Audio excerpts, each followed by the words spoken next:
Hey everyone, welcome to Myth Talk. Today's Myth Talk is on skinwalkers.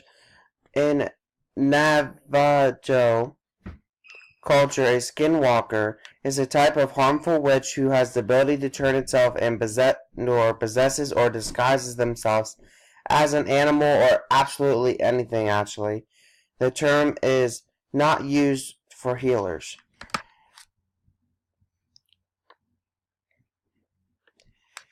In the Navajo language, it translates to by means of it. He or she goes on for force.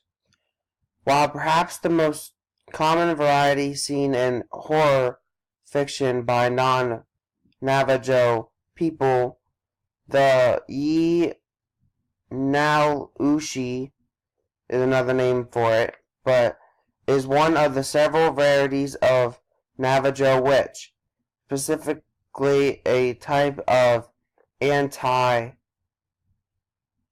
The legend of the skinwalker is not well understood outside of the Navajo culture, most due to the reluctance to discuss the subject with outsiders. Navajo people are reluctant to reveal skinwalker lore to non-Navajos or to discuss it at all among those they do not trust. What happens when Rowling pulls this in is we, as Native people, are now open to the barrage of questions about the beliefs and traditions. But these are not things that need to be shown, need or should be discussed by outsiders at all. I'm sorry that if that seems unfair, but that's how our culture survives. Navajo witches include skinwalkers, representing the antithesis of Navajo culture values, while community healers and cultural workers are known as medicine men or women, or by terms of local indigenous language, witches are seen as evil, performing twisted ceremonies and manipulating magic in a vision of the good works medicine people traditionally perform. In order to practice their good works, traditional healers learn about both good and evil magic. Most can handle the responsibility, but some people can become corrupt and choose to become witches. Legend. Animals associated with witchcraft include tricksters such as the coyote, but can also include other creatures, usually those associated with death or bad omens.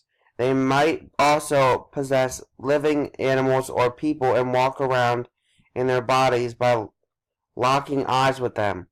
Skinwalkers may be male or female, but the typically male.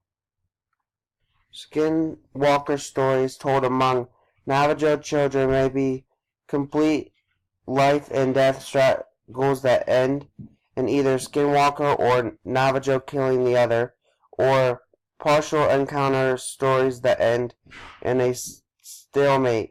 Encounters stories may be composed as Navajo victory stories, with the skinwalkers approaching a hogan and being scared away. Non-native interpretations of skinwalker stories typically take the form of partial encounter stories on the road while the protagonist is temporarily vulnerable, but then escapes from the skinwalker in a way not traditional seen in Navajo stories that take place away from home. Sometimes Navajo children take Euro-diverted folk stories and substitute generic killers like Hook with skinwalkers. And with that said, that's going to end out this Myth Talk. I know this one was kind of short, but next week's Myth Talk will be on zombies. Have a great day. Peace. Thank you guys for watching.